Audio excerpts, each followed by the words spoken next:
It was 2 a.m. on a cold March night in 1875 when the ground shook in Kearney, Missouri.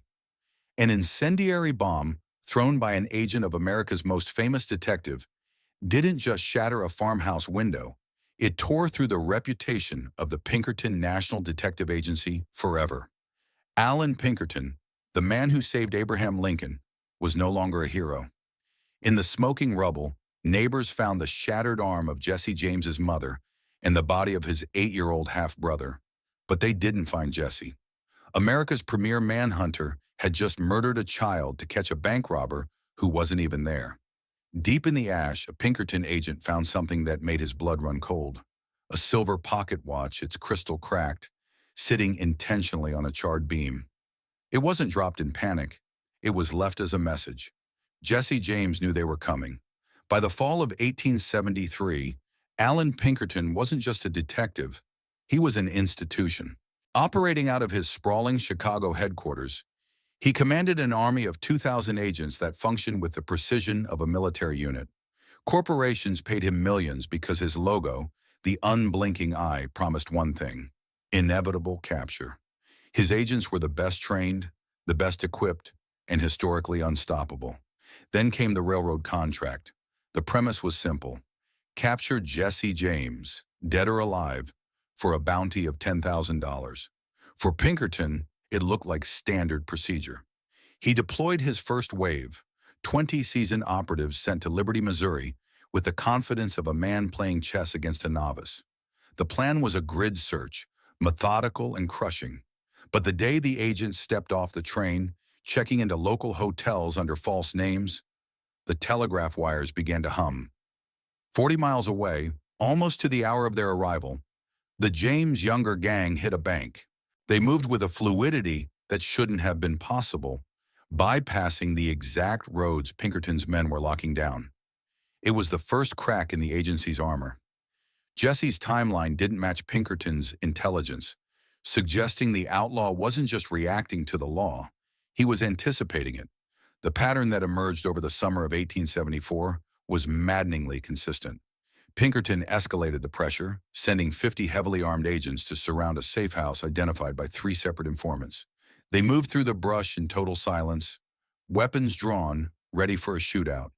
They kicked down the door to find an empty cabin, but it wasn't the kind of empty that implies abandonment. A pot of coffee sat on the stove, still warm to the touch. A half-smoked cigar rested in an ashtray, the smoke barely clearing the room.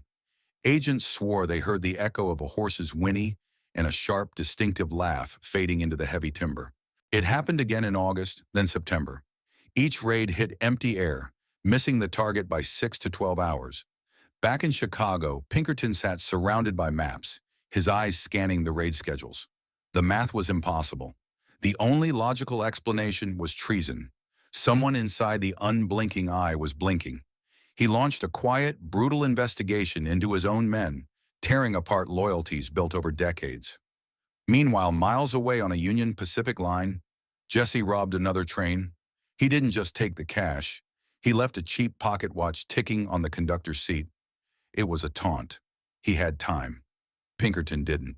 Desperate to flush out the traitor, Pinkerton executed a classic mole hunt. He narrowed his suspicion to 5 high-level operatives with access to the raid schedules.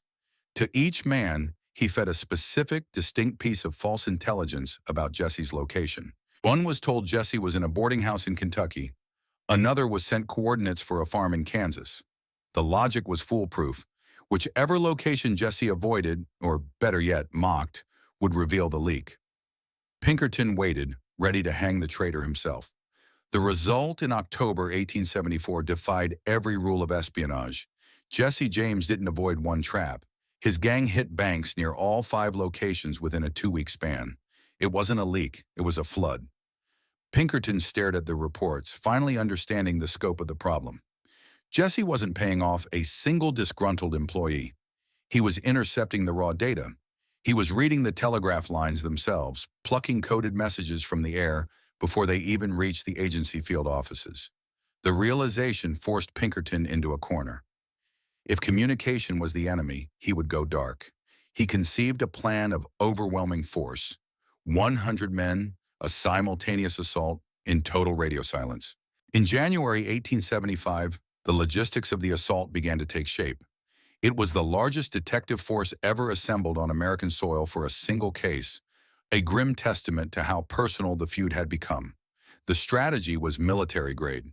Seal a 10-mile radius around Kearney, Missouri, the heart of James country, and tighten the noose until there was nowhere left to breathe. But the critical component was silence. Pinkerton issued strict orders: no telegraphs, no letters, no contact with local law enforcement. Every agent was to travel separately, in plain clothes, converging on the perimeter only at the designated midnight hour. For the first time in 2 years, Pinkerton allowed himself to believe it was over. The science of deduction said Jesse couldn't escape a net he couldn't see. The agents moved like ghosts, arriving in Missouri towns one by one, disguised as cattle buyers, land surveyors, and drifting laborers. But the problem with hunting in James country was the terrain itself. Not the hills and creeks, but the people. A local farmer, buying nails at a general store, noticed a stranger with boots that were too polished for field work. Another saw a cattle buyer, whose hands were soft and uncalloused. These weren't agents being sloppy. They were city men trying to act rural in a place where everyone knew everyone's bloodline back to the Civil War. Small observations were whispered from neighbor to neighbor. A boy ran through the woods. A message passed between riders on a back road. 2 hours before the designated strike time, word reached Jesse's cousin on a front porch. The ghosts thought they were invisible, but the land was watching them. The clock struck 2 a.m. on that freezing March night. 100 Pinkerton agents held their breath in the darkness surrounding the James farm. The intelligence was concrete this time. Watchers had confirmed movement inside the house. Jesse was there. He had to be. Tension among the agents was electric, a mix of fear and adrenaline. Pinkerton's order had been explicit: flush them out.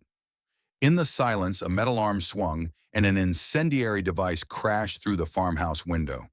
It was meant to smoke out the outlaws. Instead, the flare hit the fireplace, and the room exploded in a catastrophic ball of fire and shrapnel. The night tore apart with screams. It wasn't the guttural shouts of armed bandits, but the terrified cries of a family.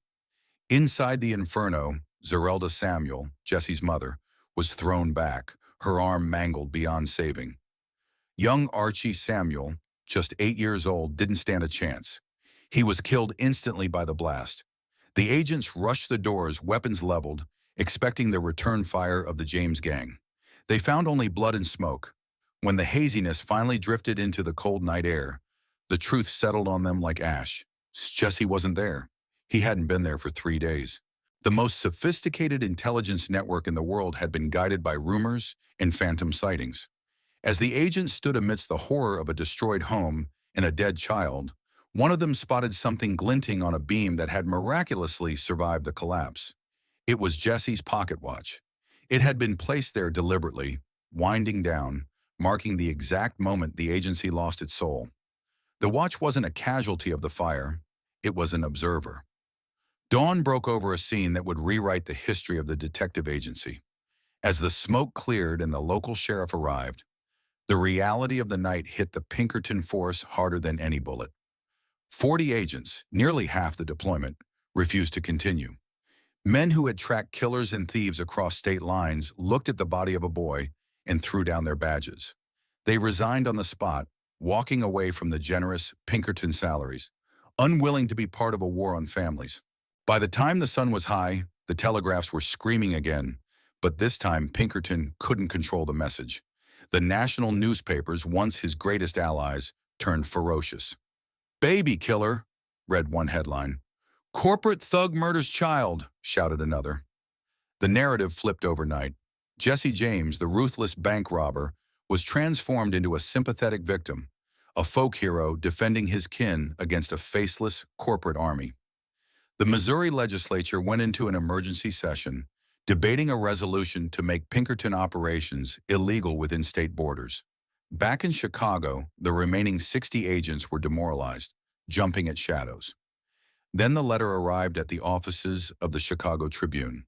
It was written in a familiar, sharp hand, a direct challenge to Allan Pinkerton that the paper gleefully published on the front page. Beneath the text was a sketch of a pocket watch with a cracked face. The caption was terrifyingly simple. "Your time's running out." It was signed JJ. The hunter had become the hunted, and the psychological weight of the Kearney disaster began to crack the iron resolve of the agency. As the dust settled from the public relations disaster, Allan Pinkerton began to dissect the failure with the obsession of a wounded man. He reviewed bank ledgers, telegraph logs, and field reports, searching for the anomaly. What he found chilled him. He had been looking for a mole, a traitor, a single leak. What he discovered was an economy. Jesse James wasn't winning because he was lucky. He was winning because he was the highest bidder in the information market. The record showed a pattern of small, unaccountable wealth springing up in the wake of the gang's movements. Telegraph operators in dusty railroad towns, train conductors on key routes, hotel clerks in cities hundreds of miles apart, they were all on the payroll. Jesse paid between $5 and $20 for a tip, a week's wages for most working men, paid instantly in stolen gold. Pinkerton calculated the scale of it. Over 200 civilian informants stretched across Missouri, Kansas, and Kentucky. It wasn't a gang. It was a decentralized intelligence agency. Pinkerton realized with dawning horror that his agents literally couldn't move without tripping a silent alarm. If an agent bought a train ticket in St. Louis, a conductor noted it. If they checked into a hotel in Kansas City, the clerk sent a message. Every supply purchase, every horse rental, every suspicious question asked in a saloon was reported back to Jesse's network within hours. Jesse was spending upwards of $500 a month solely on information, vastly outspending Pinkerton's budget for secrecy. He was buying the eyes and ears of the very population Pinkerton was trying to save. The realization reshaped the battlefield. Pinkerton wasn't fighting a bandit. He was fighting a populist intelligence operation funded by his own clients' money. In the summer of 1875, Pinkerton attempted a sophisticated countermove, adapting to the reality of the war he was actually fighting. He stopped trying to hide his agents and started trying to flood the market with noise. He initiated a campaign of false trails. He deployed decoy agents to highly visible locations. Loud, brash men asking obvious questions in towns where Jesse was nowhere near. He leaked itineraries for raid parties that didn't exist. He fed the telegraph operators stories about armadas of detectives moving toward the Arkansas border. For 3 months, the silence from the James gang was total. There were no robberies, no sightings, no taunting letters. The decoys moved back and forth across the Midwest, chasing nothing, but also reporting nothing. Pinkerton, pacing his Chicago office, allowed himself a rare moment of optimism. He believed he had finally jammed the signal. If Jesse couldn't trust his informants, he couldn't move. The agency was winning the intelligence war. Then came September. In broad, blinding daylight, Jesse James walked into a bank in Huntington, West Virginia. The robbery was surgical. As he cleared the safe, he didn't just leave dust. He left a note pinned to the manager's coat. It read, "Nice try, Allan." Pinkerton collapsed into his chair when the report came in. Jesse hadn't been confused by the misinformation. He had been tracking which intel was fake and which was real, cataloging the decoys, learning the texture of Pinkerton's lies. The silence hadn't been paralysis, it had been patience. Jesse now knew Pinkerton's counterintelligence playbook better than the agents did. Chapter 9, 215 words. The bloodshed had gone on too long. In a move that signaled exhaustion on all sides, the governor of Missouri quietly reached out with an olive branch. The offer was extraordinary: amnesty. If Jesse James surrendered and laid down his arms, the state would guarantee he wouldn't hang. For Jesse, the offer was tempting. He was 28 years old, his body a map of scar tissue from bullet wounds and rough riding. He was tired of sleeping with one eye open. Pinkerton, swallowing his pride, sent a trusted intermediary, a man posing as a neutral lawyer, to broker the deal. The meeting took place in a shadowy barn, rain hammering the roof. The agent laid out the terms, speaking of peace and a quiet life. Jesse listened, his face unreadable in the lantern light. Then he smiled, a cold expression that didn't reach his eyes. "Tell Allan," he said softly, "I'll retire when I'm ready. Not when he orders it." He reached out and gently took the agent's pocket watch from his vest, admiring the weight of it. and tell him he keeps sending boys to do a man's job. Jesse kept the watch. The negotiation was over. The war would end only when one of them was dead. October 1876 brought disaster, but not the kind Pinkerton had engineered. The Northfield, Minnesota raid was a catastrophe of Jesse's own making, a rare tactical error that left the gang scattered and broken. But even in defeat, Jesse vanished like smoke. The years from 1877 to 1881 settled into a strange, tense quiet. Jesse James went underground, shedding his name like a snakeskin. He became Thomas Howard, a respectable businessman living in a polite neighborhood. Pinkerton, refusing to let the trail go cold, maintained a relentless surveillance grid. 20 of his best agents remained assigned to the James case, a staggering expense of $2,000 a month that bled the agency's coffers. Railroad presidents grumbled and contracts were quietly canceled. The reputation of the unblinking eye was tarnished, permanently scarred by the memory of the burning farmhouse in Kearney. While Pinkerton looked for a desperado in the wilderness, Thomas Howard was hosting dinner parties. He lived just 5 miles from a Pinkerton agent's home in St. Joseph, Missouri. He waved to police officers on the street. His new strategy was brilliance born of necessity. He didn't hide in the dark. He hid in the blinding light of mundane middle-class life. The end, when it came in April 1882, arrived not with a shootout, but with a dirty deal in a sunlit living room. Bob Ford, a member of the gang Jesse trusted like a brother, brokered a secret agreement with the Missouri governor. The price on Jesse's head was $10,000. The Pinkerton Agency, after a decade of hunting, wasn't even invited to the table. On a warm morning, Jesse, living as Thomas Howard, stepped up on a chair to straighten a dusty picture frame. He had removed his gun belt, a rare moment of vulnerability in his own home. Bob Ford raised his revolver and shot the legendary outlaw in the back of the head. The telegram that reached Allan Pinkerton was short and humiliating. Jesse James dead. Ford killed him, not us. An 8-year manhunt, costing hundreds of thousands of dollars in lives, ended with a betrayal in a parlor. When authorities cataloged Jesse's personal effects, they found a collection that chilled them. 7 pocket watches. Each was engraved with the name of a Pinkerton agent. Jesse had been collecting them from raids, tracking the men who were hunting him. He hadn't just been running, he had been keeping score. The post-mortem investigation into the James gang stripped away the myth and revealed the machinery beneath. It wasn't magic, and it wasn't just luck.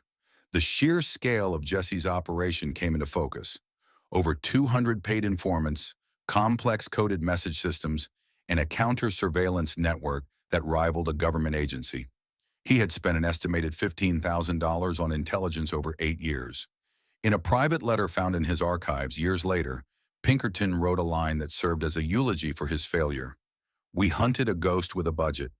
The toll was heavy. Of the 100 original agents deployed in the Great Manhunt, 40 had quit, 12 were dead or maimed, and 48 had been transferred. Only 3 agents had stayed on the case for the full duration."